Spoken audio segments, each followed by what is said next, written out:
Hello everyone, Dave here with some thoughts on another knife for you guys. Tonight we're going to take a look at a custom Emerson, specifically Custom Emerson Mini CQC-8.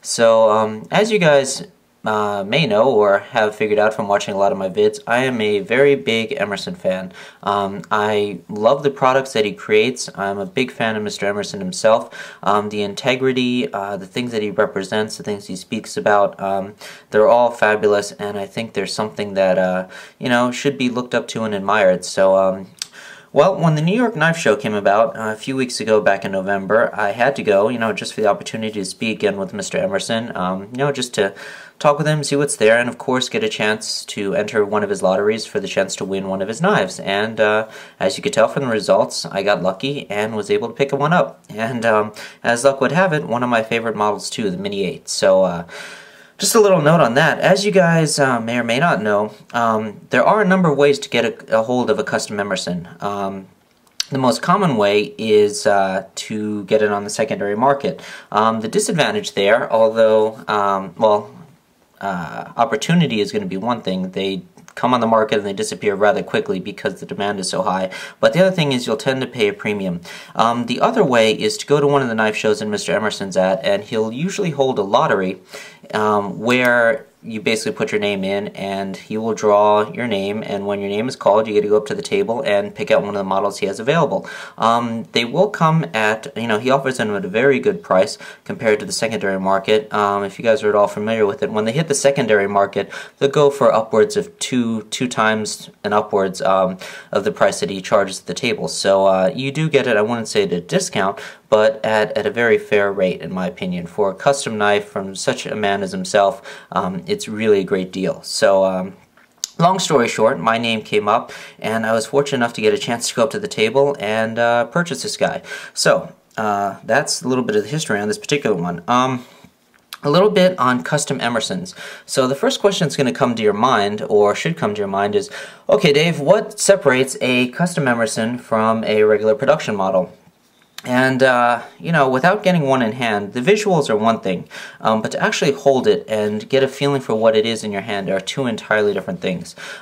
First off, let's take a look at the construction. The blade itself, same thing, 154 cm. The grinds are, of course, done by hand by Mr. Emerson himself. We'll get to a comparison in a minute, but if I could get it to focus there, you could sort of see here the Emerson Spec War Knives logo as opposed to the regular Emerson branding. There we go. Good little camera.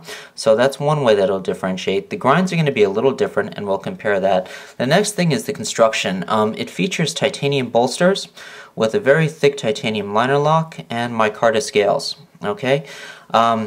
It is a very beefy knife. It is substantially thicker than the regular production model Mini CQC-8, which I'm a huge fan of, as you guys know, and can check out that vid. So just to give you an idea, let's go through the comparisons between the two, just to give you an idea what's going on. As you could tell, the design itself is very much the same, almost identical, okay? The angles, the ergonomics, virtually identical. The blade shape, as you can see here, pretty much true to the production model, or rather the production is true to the custom model. However, one of the big differences that you might see off the top is the swedge is much more exaggerated on the production than on the custom than it is on the production. It starts further back and ends closer to the tip. It is the same 0.125 thickness. It looks a little bit thicker, but I think it's just the coating and the coloration that's going to give you that. It's just an optical image. They are relatively the same thickness, same length going across, same overall blade shape, right? Nothing too different there. The angle of the bevel, same. It features the same conventional V-grind, with being sharpened as all Emersons on one side, the second one being an unground bevel. Okay, so that is one difference. The sharpness, as you would expect, is just incredibly razor sharp. The next main difference you'll see are the handles, where you get the pure G10 versus the titanium bolsters and micarta. It features a liner lock, and as you can see here, substantially thicker titanium. Okay, just take a look at the difference between the two. Just to give you an idea, Emerson HD7, which is the frame lock model of the 7. I haven't done a video on that one, maybe I'll get around to it, but it's basically the same thickness titanium on the liner lock as it is on the frame lock for the HD7. So it is a very thick liner, okay? Just to give you an idea, on the locking side, I measured it a little bit before, but on the locking side, from the liner to the edge, it's about 1/5 of an inch. So that is a substantially thick slab on one side. Okay, it is a very beefy knife.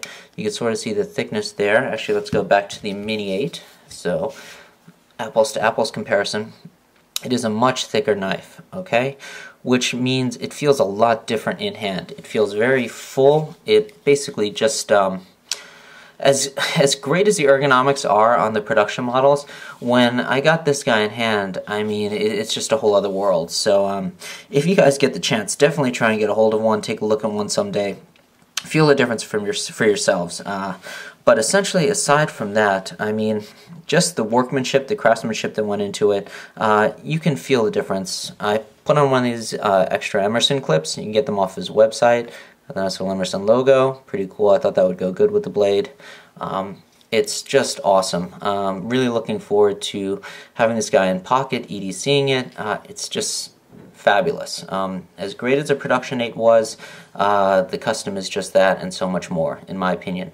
Which sort of brings the discussion of why do you go Custom. There's been a couple of vids out there from guys talking about why custom knives, why higher-end productions, and just a little bit of my opinion on that. You go for a custom knife for a number of reasons, or at least I do. You're trying to get something more out of the knife than you would from a normal production model. It has to offer something above and beyond what you can get, you know, or readily get, what's readily available out there. The second reason, okay, just beyond what the knife itself is going to be, it's who you're buying it from. If you guys get the chance, go to a show. Talk to Mr. Emerson. You know, he spends so much time just talking with people. You know, after the lottery takes place, you'll find that things quiet down around his booth.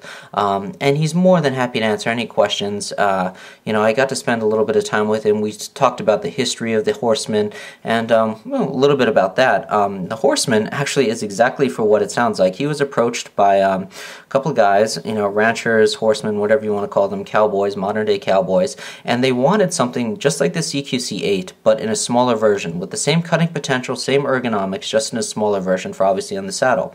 And he was telling me a story, and one of the ranchers was actually on the horse, got caught up in the rigging or in the rope, and was being dragged by his horse. He had a horseman on him, was able to get it out of pocket or wherever it had it attached, open it up via the wave mechanism, and cut himself free before he was dragged too far and hurt really bad. So it is, you know, it's just one example of a purely functional, doing what it was exactly meant to do, and it's one of those things that you know, he's proud to talk about, tell you about, just life stories like that. So it was great to hear.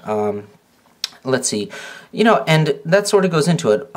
When the man puts himself or one of his products out there, you're buying, like someone had said before, basically a piece of that maker. They put their time, effort, and design into such a knife, and you're really getting a piece of them. This is something that they're proud of, that they'll stand behind, that is representative of them. So, you know, to get a little piece and be able to get it handed over to me by him himself was just a great honor. So, you know, there are a number of custom Emerson models out there. Just about every model has a custom version. There are some custom models that there are not production models of. Some are a little bit more easily found than others. Some are not. The Horseman's only been out for a few years, so it doesn't quite have as many out there, so it's a little bit rarer right now, but I'm sure we'll see more of them out there. But long story short, it's a fabulous knife made by a fabulous gentleman. It was an honor to meet him. It's an honor to own one of his knives. Just one of the things that I was looking forward to. Who knows if you ever get the chance. And literally my name came up, and I was happy to, you know, take advantage of it. So thank you, Mr. Emerson. This is going to be with me a long time, and it's just thrilled to have it. Hope you guys enjoyed. Any questions, comments, as always appreciated. I'll get back to you as soon as I can with them. And that's about it. Thanks a lot. Bye-bye.